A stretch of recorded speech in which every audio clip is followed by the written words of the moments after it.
Oke, mungkin kita akan mulai saja ya webinar untuk pada hari ini membahas trading tips mengenai recovery dari kerugian trading atau trading loss. Oke, tanpa berlama-lama kita akan mulai saja bahwa kita tahu bahwa di dunia trading atau dunia investment itu kita tidak akan terhindar dari apa yang namanya loss. Loss merupakan adalah bagian dari trading itu sendiri. Dan alangkah baiknya kita sebagai investor yang bijak accept loss itu adalah jauh lebih baik dibanding kita menahan posisi atau tanda kutip kita katakan marry your position itu adalah suatu hal yang kurang baik. Mengapa demikian? Karena itu akan sangat mengganggu psikologi kita dalam melakukan trading ataupun kegiatan investasi tentunya. Di dalam webinar ini, saya akan membahas tuntas mengenai recovery dari loss. Yang pertama, bila mana kita sudah mengalami trading loss, baik itu kecil ataupun besar, mungkinkah kita untuk bisa recovery untuk kedepannya? Mungkin banyak dari teman di sini bertanya-tanya, misalkan sudah mengalami loss.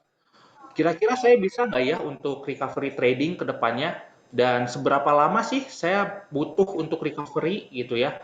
Dan itu nanti kita akan bahas bersama, kemudian nanti di part keduanya atau di bagian keduanya akan dijelaskan bagaimana cara recovery dari trading yang telah mengalami kerugian, kemudian setelah kita recovery, apa yang harus kita lakukan dari sisi trade manajemennya, seperti itu.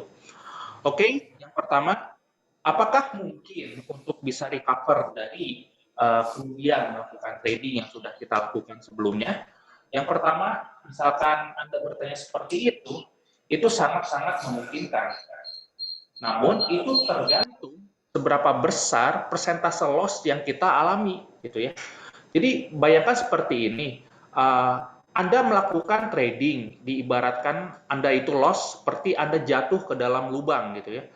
Bayangkan bila mana Anda jatuh ke dalam lubang itu dangkal, Anda untuk meraih atau naik ke permukaan itu sangat mudah. Dibandingkan Anda terjerumus atau jatuh ke dalam lubang yang dalam, dan itu akan sulit effort Anda untuk mencapai ke permukaan. Seperti itu, dan itu bisa diibaratkan recovery trading pun seperti itu. Semakin besar loss yang kita alami, itu semakin sulit recovery yang kita akan lakukan. Dan juga sebaliknya, katakanlah loss kita hanya sebesar 10% atau 20% gitu ya. Itu masih bisa akan memungkinkan recovery dengan cukup mudah dan cukup nyaman dibandingkan kita loss sebesar 75% atau bahkan lebih ya, seperti itu. Dan bila mana kita mengacu terhadap skenario ini, katakanlah Anda deposit punya modal $1.000, kemudian di dalam skenario A ini Anda loss 10%, dan itu sebenarnya sangat relatif mudah untuk break even point atau impasse ya. Impasse itu dalam artian kerugian kita sudah recover dan sama nilainya seperti deposit kita di awal, seperti itu. Dan katakanlah saldo kita $900 sisanya, itu untuk recovery butuh hanya 11% untuk break even, seperti itu. Kalau misalkan Anda tanya, kok 11%, kenapa nggak 10%? Padahal kan loss-nya 10%. Jangan mengacu terhadap saldo awal, saldo yang sekarang Anda alami, yakni 900% kan. Kalau misalkan 10%, itu hanya 990 dong, gitu ya. Makanya kenapa 11%, 11,1%, seperti itu. Dan di skenario B ini, katakanlah Anda mengalami loss yang cukup dalam kasus ini dari modal 1.000, turun ke $250, dalam kasus ini sebesar 75%, Anda break even itu cukup besar. Yakni untuk break even, Anda butuh 300% untuk profit. Dan itu cukup besar sebenarnya. Anda profit katakanlah 1 bulan saja, misalkan 100%, itu hanya mengembalikan setengahnya saja, seperti itu. Dan 300% ini itu baru break even, bukan bagian dari Anda sudah mendapatkan profit tentunya, seperti itu. Dan yang cukup lucu atau kadang naluriah manusia ya, bila mana kita mengalami loss dalam trading, ada dua kesalahan ataupun dua salah kaprah ya. Yang pertama, ketika balance Anda berkurang, Anda cenderung untuk melakukan revenge trading atau balas dendam ya. Anda memperbesar resikonya dengan lot yang begitu gajah gitu ya, katakanlah, sehingga Anda bukan recovery, malah psikologi Anda terganggu karena melihat loss yang membengkak, katakanlah seperti itu. Ataupun yang kedua, ketika Anda loss, Anda tidak rehat dulu, malah Anda melakukan deposit kembali untuk bisa mengembalikan loss yang Anda alami gitu ya. Yang malah bukannya untung, tapi malah buntung. Kenapa? Karena psikologi Anda itu tidak baik gitu ya. Karena Anda trading itu hanya untuk melakukan revenge, bukan untuk melakukan recovery. Padahal untuk melakukan tahap recovery itu ada tahap-tahapnya ya di sini ya. Dan di sini saya akan menjelaskan bagaimana untuk recovery dari trading loss atau kerugian dari trading. Yang pertama kali Anda harus lakukan atau teman-teman sekalian di sini itu take a break dulu atau istirahat atau rehat terlebih dahulu dari kegiatan investasi yang tanda kutip membuat pikiran Anda terganggu ya dari sisi kegiatan sehari-harinya merasa bete gitu ya, ketemu orang malah sering marah-marah gitu ya karena trading Anda loss gitu ya. Take a break dulu, istirahat dulu beberapa waktu, bersantai, kemudian Anda coba liburan ke tempat yang nyaman gitu ya, sehingga psikologi trading Anda itu kembali menjadi lebih baik seperti itu. Dan ini adalah langkah pertama yang cukup esensial yang harus dilakukan bila mana kita mengalami yang namanya loss seperti itu. Apalagi misalkan margin call ya, amit-amitnya seperti itu. Kemudian yang harus kita lakukan kedua kali atau langkah selanjutnya itu menerima kekalahan atau menerima kerugian. Terkadang kita sebagai manusia atau ya umumnya sebagai seorang trader, terkadang kita tidak ingin yang namanya mengalami loss. Kita cenderung greed ya atau greedy atau serakah ya dalam melakukan kegiatan investasi. Tentu ini adalah sesuatu hal yang buruk bagi akun kita. Dan bila mana itu terjadi, maka loss adalah sesuatu hal yang tidak bisa kita hindari. Dan maka dari itu, Anda harus menerima kerugian dulu dengan tangan yang terbuka ya. Dalam kasus ini, tujuannya agar apa? Agar kita tidak terhindar dari yang namanya revenge trading. Yang sudah tadi saya katakan bahwa ketika Anda loss, terkadang kekeliruan yang dilakukan adalah Anda deposit lagi, kemudian Anda melakukan trading dengan lebih agresif, dengan resiko yang besar juga. Padahal Anda harus menerima dulu loss yang Anda alami seperti itu sebelum memulai trading kembali seperti itu. Dan menerima loss itu adalah suatu hal yang esensial kalau menurut saya karena itu yang bisa membuat trading psikologi kita lebih baik lagi dan lebih enjoy dalam menghadapi market di kemudian hari seperti itu. Namun tidak cukup hanya dengan menerima kerugian saja, kita harus review atau menginvestigasi, meneliti kita loss ini karena apa. Nah, yang cukup unik berdasarkan survei, berdasarkan riset yang dilakukan oleh para hedge fund manager ataupun trader institusi terhadap retail trader, banyak retail trader yang mengalami kerugian itu sebabnya karena emosi. Trading melibatkan emosi. Katakanlah seperti overconfidence, kita tahu bahwa oh ini startupnya bagus sehingga kita hajar lot dengan lot gajah gitu ya. Dan itu mengganggu psikologi kita. Kemudian selain itu over trading itu pun sama ya, melakukan trading dengan emosi. Over trading itu katakanlah Anda sering keluar masuk pasar gitu ya. Padahal seringnya keluar masuk pasar itu bukan profit yang Anda akan dapatkan itu semakin besar. Bukan seperti itu. Justru Anda terekspos terhadap resiko yang tidak dapat diproyeksikan dengan Anda seringnya masuk pasar atau dengan Anda seringnya masuk trading seperti itu. Dan katakanlah misalkan sistem trading yang kurang optimal itu hanya 10% saja, kurangnya pemahaman mengenai trading itu hanya 20% saja penyebab banyak trader yang loss. Dan mayoritas itu karena kurangnya kontrol emosi atau psikologi trading. Dan ini melibatkan yang pertama money management, yang kedua melibatkan kedisiplinan ataupun kesabaran kita dalam menghadapi market, banyak kombinasi atau parameter di dalam emosional ini dalam melakukan trading. Dan yang sudah tadi saya katakan, banyak trader yang mengalami loss itu karena revenge trading, over trading, dan tidak mau menerima loss. Bila mana kita ingin recovery, yang pertama kali adalah Anda harus dulu menerima loss. Seperti itu. Karena bila mana Anda tidak menerima loss, Anda akan tetap melakukan yang namanya revenge trading, dan itu sangat tidak baik untuk akun Anda tentunya seperti itu.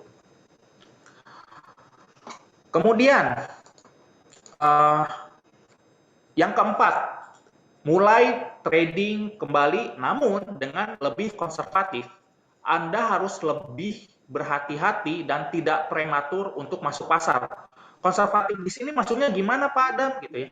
Jadi Anda melakukan trading atau masuk pasar itu dengan menunggu setup terbaik yang memiliki win rate atau katakanlah probabilitas keberhasilan yang besar. Kita tahu bahwa di dunia finansial ini atau di dunia trading ini tidak ada yang pasti. Satu-satunya kepastian adalah ketidakpastian itu sendiri. Jadi, menunggu setup terbaik adalah cara terbaik untuk kita bisa recovery dengan lancar ya. Seperti itu. Dengan katakanlah Anda menunggu setup bullish engulfing, misalkan katakanlah seperti itu. Ya sudah, Anda trading dengan menunggu bullish engulfing. Bila mana tidak ada setup seperti itu, ya Anda jangan masuk pasar gitu ya. Karena itu hanya akan terekspos diri Anda terhadap resiko yang tidak dapat diproyeksikan. Atau bahkan hanya memperbesar loss yang sudah Anda alami. Seperti itu. Dan itu sangat tidak baik ya. Kemudian setelah kita melakukan mulai trading lagi dengan konservatif, yang tahapan tersulit adalah di sini be patient dan juga disiplin. Sadis ya kalau misalkan disingkat, sabar dan disiplin.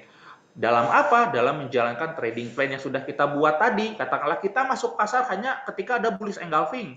Kalau misalkan tidak ada bullish engulfing, jangan masuk pasar karena itu bisa merusak trading plan yang sudah kita buat, katakanlah seperti itu. Kemudian mengelola risiko trading dengan lebih teliti lagi, katakanlah yang tadinya Anda agresif, meresikokan 2% dalam satu kali trade misalkan ya, Anda lebih konservatif saja, misalkan 1% atau setengahnya ya, sehingga itu akan lebih tidak mengganggu psikologi ketika proses recovery akun trading Anda yang terjadi seperti itu. Kemudian menunggu setup trading terbaik. Nah, menunggu setup trading terbaik ini diserahkan kembali ke trader masing-masing. Katakanlah Anda punya sistem trading hanya menggunakan pin bar, misalkan ya, rejection pin bar, ya sudah Anda lakukan trading berdasarkan rejection pin bar saja. Jangan buka posisi berdasarkan setup lain, misalkan seperti itu. Ya, sah-sah saja sih.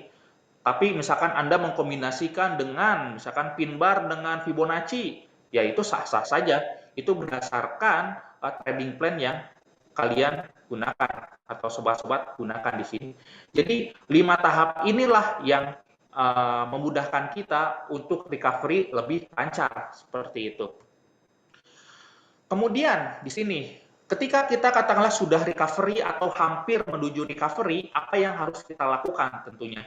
Tentu setelah kita recovery, kita tidak ingin lagi dong terjerumus ataupun jatuh ke lubang yang sama dengan kita melakukan overload, kemudian revenge trading, ataupun kita ingin kaya, cepat kaya, seperti itu. Itu sesuatu hal yang jangan dilakukan ketika misalkan kita sudah recovery. Yang pertama, itu tidak melawan tren, karena kita tahu bahwa trend is your friend. Banyak trader ataupun ya retail investor ya melakukan trading itu cukup lucu, bahkan ketika harga uptrend malah jual, bukannya beli ya. Padahal kita tahu bahwa trend is your friend ya. Kita jangan mencari pucuk-pucuk atau lembah-lembah ya sebenarnya, karena itu tidak akan pernah terjadi dan sulit untuk kita menemukan mana pucuk, mana lembah seperti itu. Kita trade follow the trend saja, sehingga apa? Sehingga kita bisa melakukan recovery ataupun mendapatkan profit lebih optimal lagi seperti itu. Kemudian tidak overtrading. Overtrading ini seperti sering keluar masuk pasar. Itu bukan Anda bisa mendapatkan profit lebih besar, bukan seperti itu. Justru Anda malah terekspos terhadap resiko kerugian yang tidak dapat diproyeksikan seperti itu. Kemudian bagian dari overtrading itu lotnya terlalu besar. Itu bagian dari over ya kalau menurut saya. Kenapa? Karena itu ya sangat-sangat over dalam melakukan trading gitu ya. Yang seharusnya Anda melakukan trading 1% meresikokannya, Anda overload misalkannya dengan Anda overconfident, yakin nih harga ini akan naik, misalkan harga gold akan naik, Anda yang biasanya resikonya 2%, tiba-tiba jadi 20% gitu ya. Dan itu sangat-sangat tidak dianjurkan seperti itu. Kemudian, perkecil resiko per trade. Nah, ini yang sudah saya katakan ketika sudah recovery atau akan menuju recovery, perkecil resiko per trade-nya gitu ya. Katakanlah Anda trading 2% resikonya, Anda ubah lebih kecil lagi, misalkan 1%.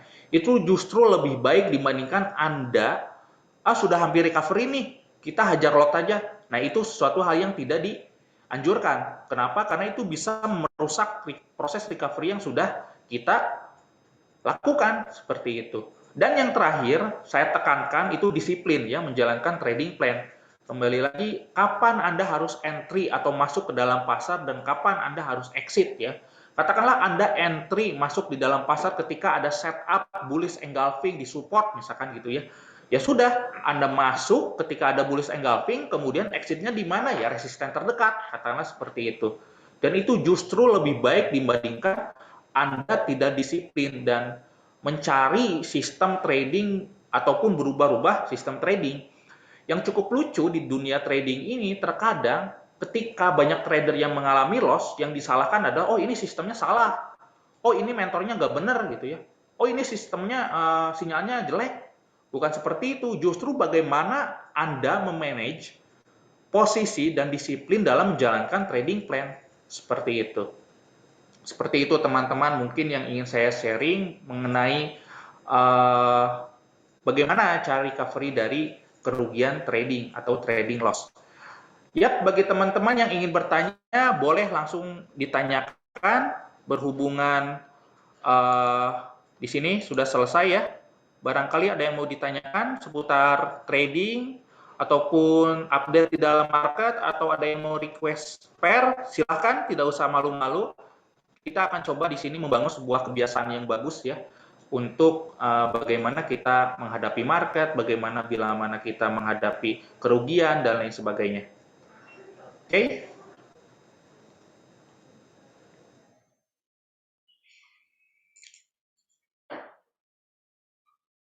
Oke, di sini ada yang bertanya dari Bu Sherly ya. Mau tanya sebenarnya, sebagai trader pemula, sebaiknya kita start dari mana ya, Kak? Apakah langsung deposit atau memahami dulu analisis? Nah, ini merupakan pertanyaan yang cukup bagus ya. Bila mana kita pemula, apa yang kita harus lakukan? Apakah langsung deposit atau kita belajar memahami trading terlebih dahulu? Sebenarnya, yang perlu kita lakukan pertama kali bila mana kita benar-benar newbie adalah melakukan simulasi demo ya.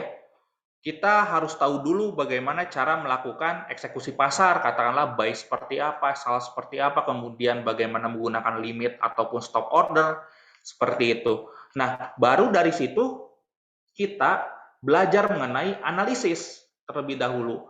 Analisis teknikal terlebih dahulu ya, katakanlah, oke, belajar support resisten, katakanlah seperti itu. Kenapa support resisten lebih dahulu? Karena menurut saya itu lebih powerful dibandingkan dengan indikator, baik itu indikator lagging ataupun indikator yang lagging ya, seperti itu, leading ataupun lagging ya, seperti itu. Dan belajar support resisten adalah hal yang sangat esensial bila mana kita sebagai pemula, seperti itu. Dan bila mana kita sudah melakukan analisis support resisten, barulah kita melakukan latihan dulu terlebih dahulu di live account ya, seperti itu. Boleh langsung deposit, tapi saran saya jangan terlalu besar depositnya. Kenapa? Karena bila mana Anda loss, Anda kapok dan tidak mau melakukan trading lagi. Katakanlah Anda sudah lancar melakukan eksekusi pasar, Anda sudah paham analisa teknikal gitu ya. Anda coba trading. Dan saran saya trading dengan lebih konservatif. Itu sih. Kalau saran saya untuk pemula atau yang newbie banget, pelajari demo account, buka demo account dan eksekusi buy sell, dan juga pelajari limit order, stop order, kemudian dari situ belajar analisis teknikal paling dasar support resisten, karena itu merupakan lebih powerful dibandingkan dengan indikator. Itu mungkin Bu Sherly.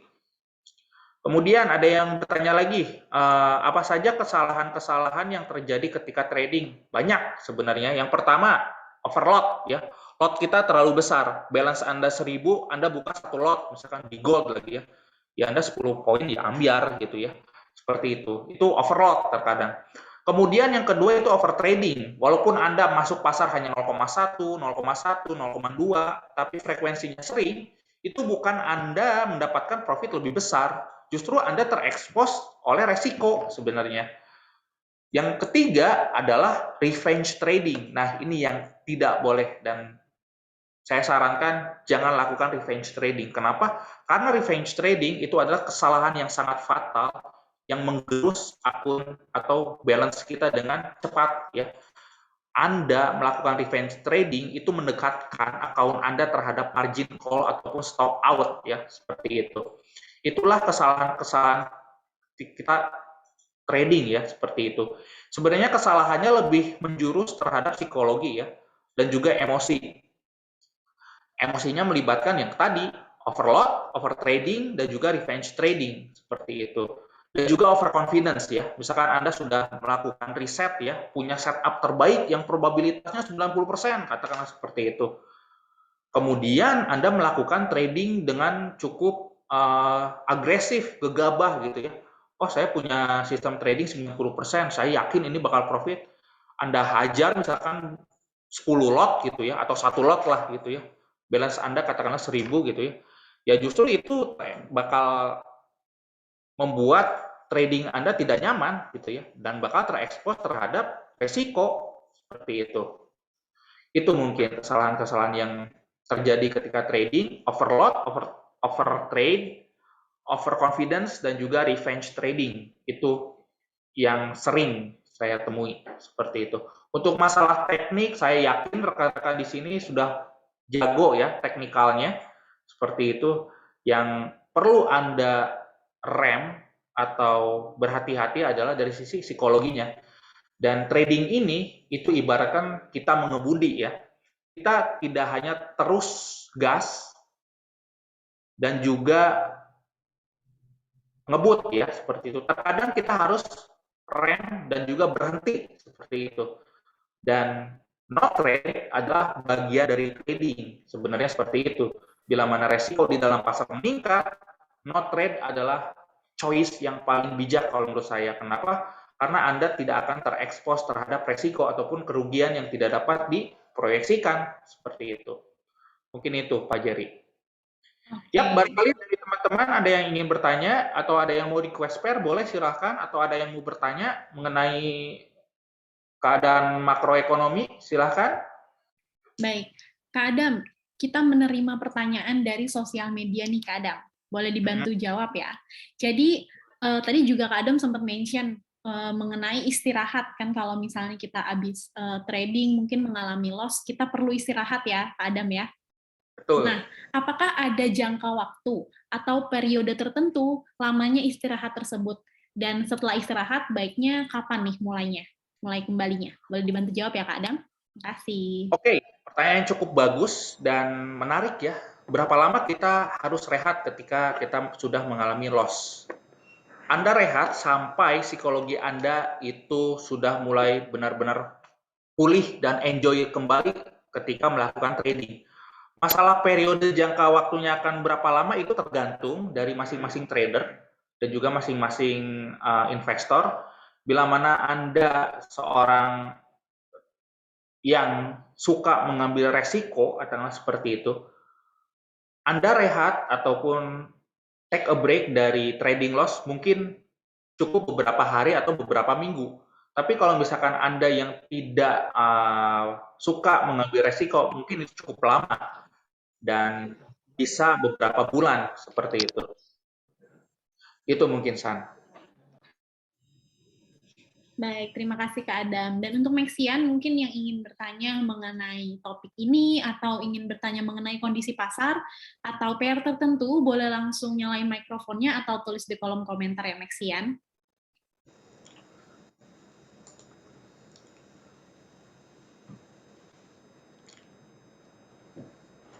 Oke, ada lagi yang mau bertanya? Atau ada yang mau request? Silahkan, tidak usah malu-malu.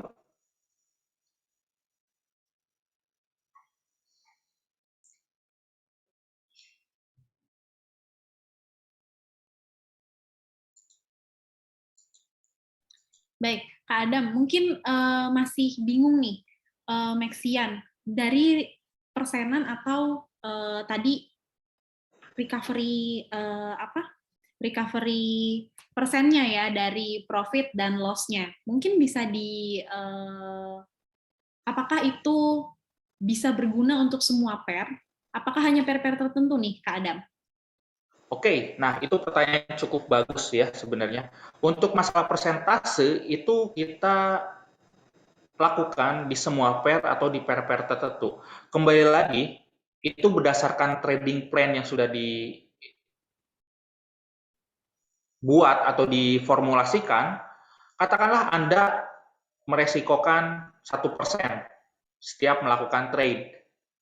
Dan Anda masuk pasar ketika ada setup rejection pin bar misalkan, katakanlah seperti itu. Ya sudah, ketika ada setup itu dimanapun pairnya, Anda masuk pasar seperti itu.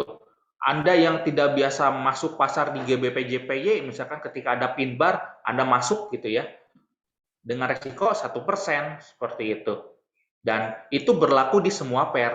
Ketika kita sudah tahu resikonya berapa, kemudian risk reward-nya berapa, itu akan sangat berguna gitu ya dibandingkan kita hanya satu pair saja gitu ya. Karena untuk muncul setup terbaik yang kita rumuskan di dalam trading plan mungkin minim ya, seperti itu.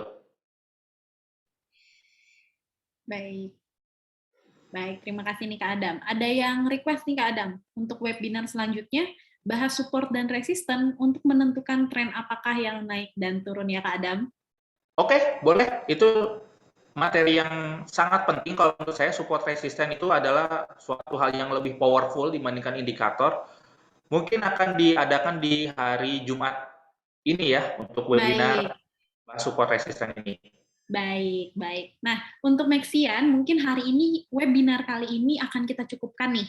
Dan untuk Meksian yang ingin mengetahui detail informasi apa saja yang nanti akan kita bahas, boleh langsung menuju sosial media Meksiko juga.